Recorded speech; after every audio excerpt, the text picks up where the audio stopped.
Je suis Étienne Hervieux, responsable de l'accompagnement des personnes malades chez les Petits Frères des Pauvres. Donc les Petits Frères des Pauvres accompagnent de manière générale les personnes âgées, isolées et en précarité.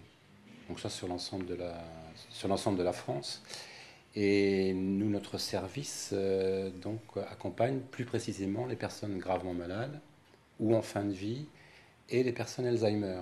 Parce que en fait, les personnes Alzheimer ne sont pas forcément étiquetées tout de suite gravement malades. Et les différentes avancées de la maladie font qu'à un moment donné, on les retrouve plutôt dans ce champ-là. Mais il y a tout un moment de l'accompagnement qui est autour de l'accompagnement, j'allais dire, ordinaire d'une personne vieillissante, hein, qui peut être par moments désorientée. Le but de notre action, c'est d'emmener des citoyens ordinaires auprès de ces personnes en difficulté. Donc tout l'enjeu, c'est d'arriver d'abord à mobiliser des gens, des bénévoles, de les former et puis de les emmener aux côtés de ces personnes et de les soutenir dans leurs accompagnements auprès de ces personnes.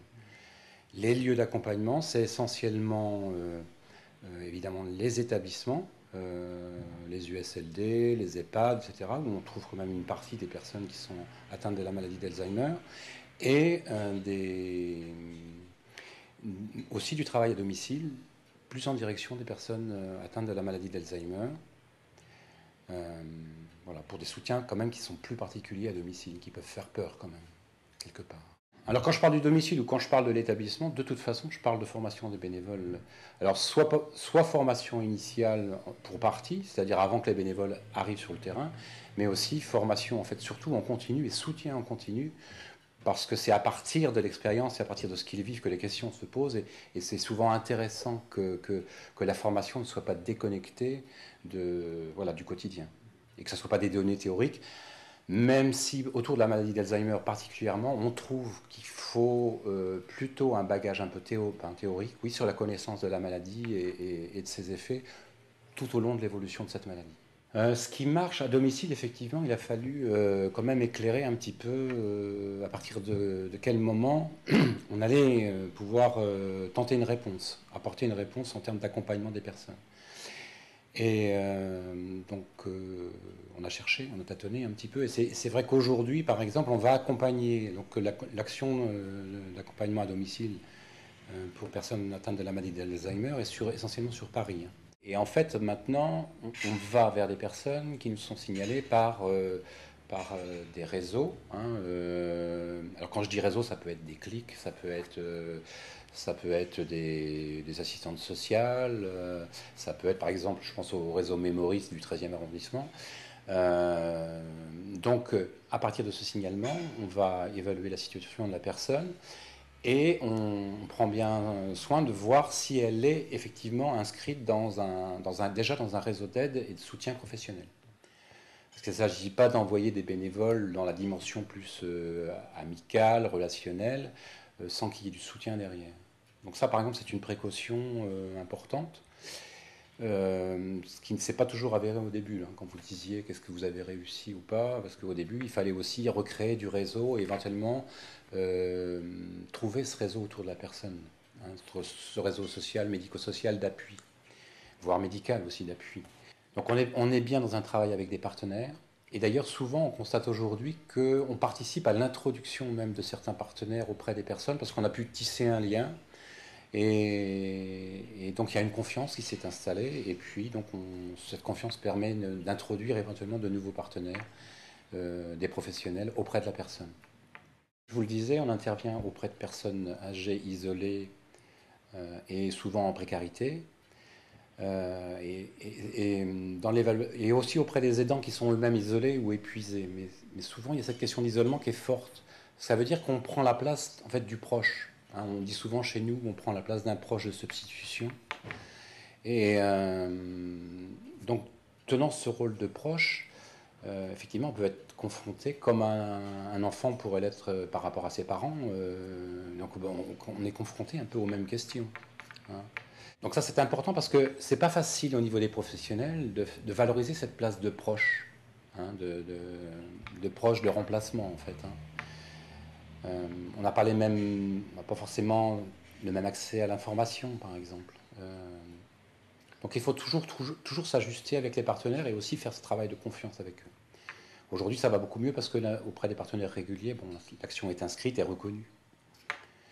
Ce qu'on essaye de faire, c'est surtout, voilà, ce que pourrait faire un proche en fait, hein, c'est de pouvoir être là, être présent, accompagner les personnes, bien sûr, dans leurs difficultés, mais aussi, voilà, leur proposer de partager des moments de vie, quoi.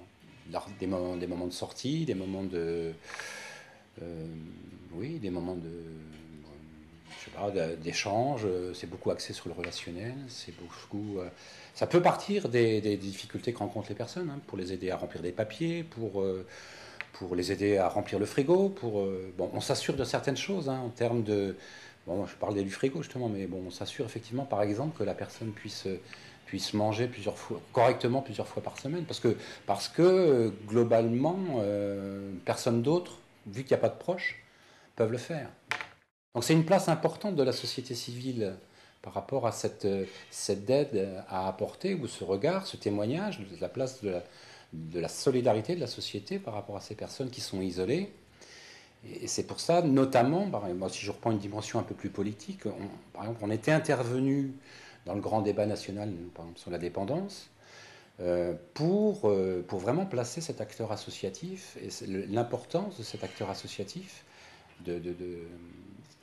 par rapport aux professionnels, par rapport aux proches, par rapport aux aidants en général. Le bénévolat ou la fraternité, parce que nous, en fait, derrière le bénévolat, il y a tout ce qu'on veut animer en termes de fraternité concrète, hein, au quotidien. Et comment la fraternité serait une nouvelle approche non médicamenteuse pour mieux lutter contre la maladie et contre l'exclusion qu'elle provoque, quoi. Ce qui a été difficile dans ce débat, c'est tout de suite la suspicion globalement des représentants, notamment des instances professionnelles. Quand on parle de bénévolat, c'est sur effectivement, on va nous prendre, du boulot parce que il n'y a pas assez de sous pour payer ce que coûte la dépendance. Ou on nous prend la meilleure partie du gâteau, c'est ce qu'on retrouve souvent d'ailleurs plutôt dans la logique des établissements, c'est-à-dire on amène des bénévoles d'accompagnement et eux sont là sur la dimension relationnelle, ils ont le temps, et nous on devrait être là aussi pour ça et on n'a pas le temps. Voilà. Donc ça c'est quand même une grosse, ça a été, on sent une tension importante qui fait que le bénévolat a du mal voilà, à entrer un peu dans ce débat. Bon, si ce n'est qu'au niveau des pouvoirs publics, on sent bien, effectivement, quand même derrière, on sent bien une instrumentalisation possible de la question du bénévolat parce que ça peut aider. Ça peut aider à résoudre des questions de coûts. Voilà. Nous, on voit vraiment le bénévole comme un complément. Quand je dis établissement, c'est un peu au sens large. On peut même prendre un réseau, hein, sur le domicile. On n'est pas obligé de raisonner qu'en termes de murs. Mais disons oui, il y a des services, des établissements qui connaissent le bénévolat, qui ont compris justement la plus-value que peuvent apporter les bénévoles et qui même l'inscrivent dans leur projet d'établissement. Donc là, c'est intéressant. C'est souvent ce qu'on dit d'ailleurs. Il faut inscrire le bénévolat dans les projets d'établissement. Ça oblige à réfléchir à cette complémentarité entre les bénévoles et les professionnels. Donc souvent, quand on en est à ce niveau-là, qu'on arrive aussi à bien négocier entre nous des projets de service, par exemple, voilà, là, en général, chacun tire vraiment profit et des gens nous appellent. Et là, il y a un vrai, enfin, je veux dire, voilà, on nous considère et voilà, on est compris, on est des vrais partenaires. On participe au staff, par exemple, à certaines parties des staffs, pas à tout, bien sûr, mais voilà, on participe à une prise en considération globale de la personne dans toutes ses dimensions. Et puis, il y a la grande majorité, effectivement, c'est encore aujourd'hui la méconnaissance du bénévolat, ou le bénévolat qui est plutôt reconnu comme un instrument possible pour vraiment nous venir en aide dans ce qu'on ne peut pas faire. Je prends l'image de pousser des chariots, des fauteuils roulants dans les maisons de retraite, où quelquefois on nous appelle parce qu'il y a un spectacle et qu'il faut descendre des résidents. Mais c'est bien aussi, mais tu vois, si ça se cantonne à ça, effectivement, on ne fera pas ça. C'est pas notre réponse. Ça peut être voilà, une réponse très partielle. Euh, donc la majorité des établissements, la majorité des structures, voilà, connaissent encore mal le bénévolat, et puis voilà, sont beaucoup sur des problématiques internes de gestion du personnel, de gestion des moyens, bon, on connaît le contexte. Et du coup, moi je le dis souvent, le bénévolat, ça reste la dernière roue d'un carrosse qui est de plus en plus mal en point.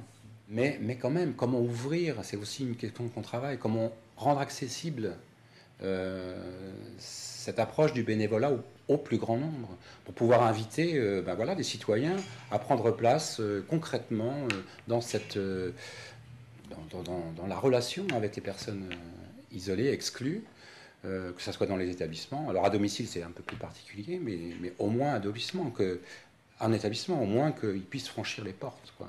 Que le voisinage participe, considère aussi par exemple qu'un EHPAD ou que je sais pas, une unité de soins fait partie du territoire.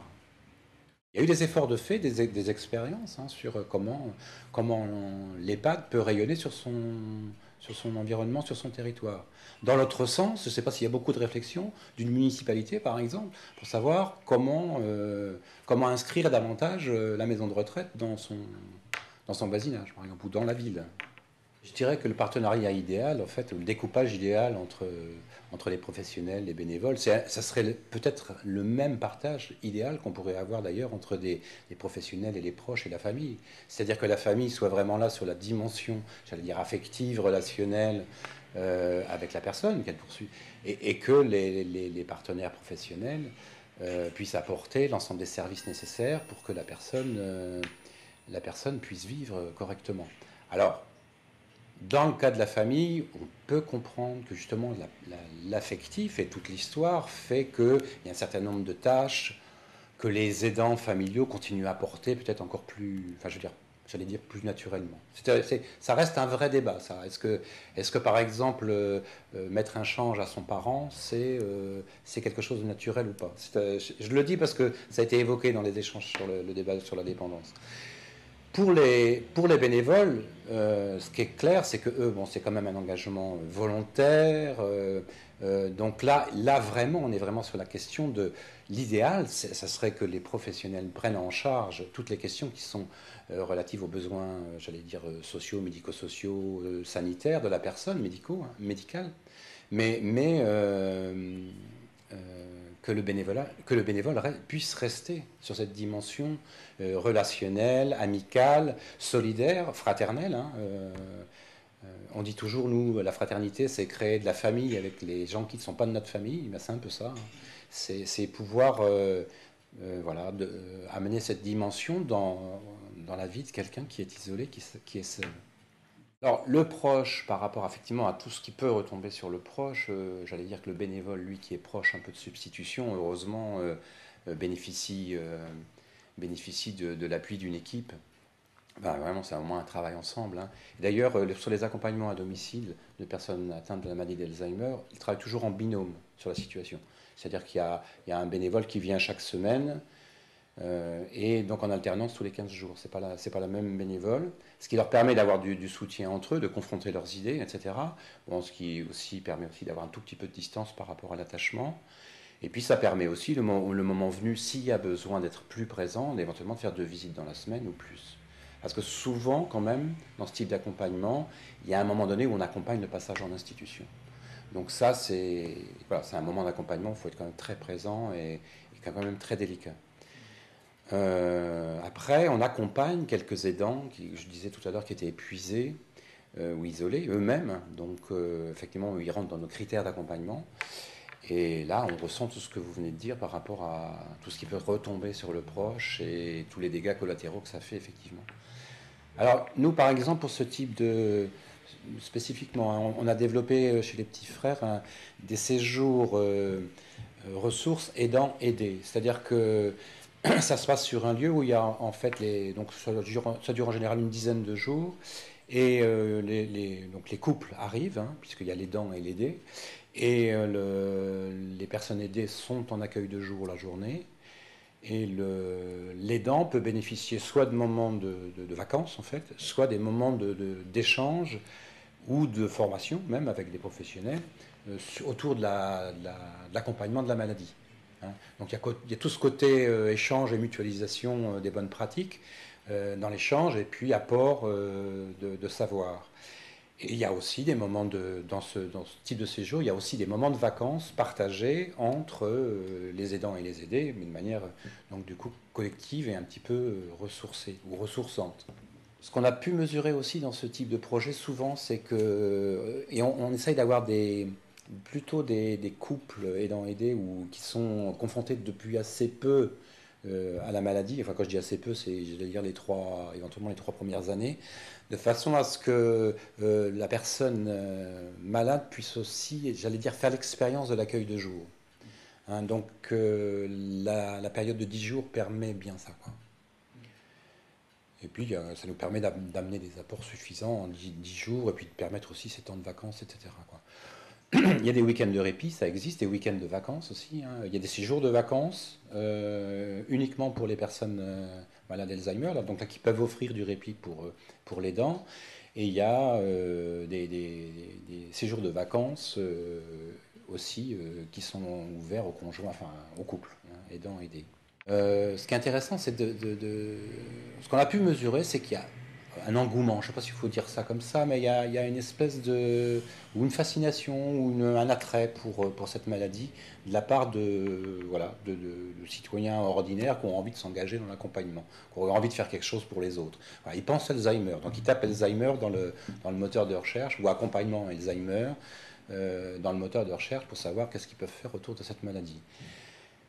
Effectivement, les premières étapes quand on recrute un bénévole, hein, c'est d'avoir ces entretiens de recrutement individualisés qui nous permettent voilà, creuser les motivations pour voir si, d'abord, quelle est la demande vraiment, et puis dans quel parcours de vie elle s'inscrit, pour voir si la personne va bien avoir le temps, la disponibilité pour s'engager, si elle sait travailler en équipe, etc. Bon, si voilà, que représente la maladie pour elle, et voilà, dans quoi ça s'inscrit, qu'est-ce que ça vient résoudre dans le parcours de vie, est-ce que c'est pour régler un deuil mal fait, ou un accompagnement qui n'a jamais pu se faire, bon, souvent il y a quand même quelque chose, hein. Souvent, euh, même s'il y a certains bénévoles qui disent ben non, mais j'ai jamais eu de confrontation à la maladie, à la mort, à la souffrance, c'est des fois des jeunes aussi, hein, parce qu'on a beaucoup de jeunes. Euh, donc ça peut être simplement, je veux dire, c'est presque parce que j'ai trop reçu que j'ai quasiment eu une enfance, ben, tout s'est bien passé, etc. Mais j'ai envie de redonner un peu quelque chose. Voilà, c'est comme un trop plein, quoi, comme un trop perçu. On a des bénévoles, du bénévolat autour enfin, qui est issu en fait des malades eux-mêmes. Je pense à France Alzheimer, mais je pense aussi à plein d'associations autour du cancer, de la sclérose, etc. Et puis on a un bénévolat. Alors on a un bénévolat spécifique autour de l'accompagnement de la fin de vie, qui est plus proche des valeurs, notamment des soins palliatifs. Et on a un bénévolat, j'allais dire, plus citoyen autour de l'hôpital, hein, qui est pour moi plus fédéré par l'ANAMS, qui est l'Alliance nationale des associations en milieu de santé. Donc je pense au Blues Rose, je pense à, je sais pas, la Fondation Pompidou, l'école à l'hôpital, etc. Et donc cette veine de bénévoles qui sont plus, voilà, qui sont plus autour vraiment de l'accompagnement, vraiment en solidarité, sans forcément être confrontés par la maladie et en venant chercher des réponses pour leurs proches, qui est lui-même malade. Donc là, vous voyez, on a une espèce de distance avec la maladie, ce qui fait que ça ne va pas forcément produire le même type de bénévolat et le même type de questions qui sont travaillées dans les associations. France Alzheimer, je pense, travaille beaucoup concrètement à l'aide aux aidants, puisqu'il rassemble des familles touchées par la maladie. Finalement, même si je parlais de la Fondation Pompidou, je parle des Petits Frères des Pauvres, je peux penser au secours populaire, au secours catholique, etc. Ces grandes œuvres, plutôt, vivent de la générosité du public essentiellement, et peu du financement des pouvoirs publics. Donc, aujourd'hui, on sent de la part des pouvoirs publics un début de reconnaissance voilà, de cet engagement bénévole, de l'intérêt de cet engagement bénévole. Nous avons eu par exemple un projet qui est en cours de financement, le montage n'est pas complètement fini, mais qui s'appelle Entourage, hein, qui est en fait un projet qui formalise un petit peu ce qu'on essaye de faire dans l'accompagnement, hein, de ces personnes malades d'Alzheimer et même des personnes très âgées en général. et par justement la formation, le recrutement, la formation, le soutien de bénévoles de proximité sur ces thématiques. Donc on sent qu'il y a, voilà, il y a une émergence de... Ça questionne.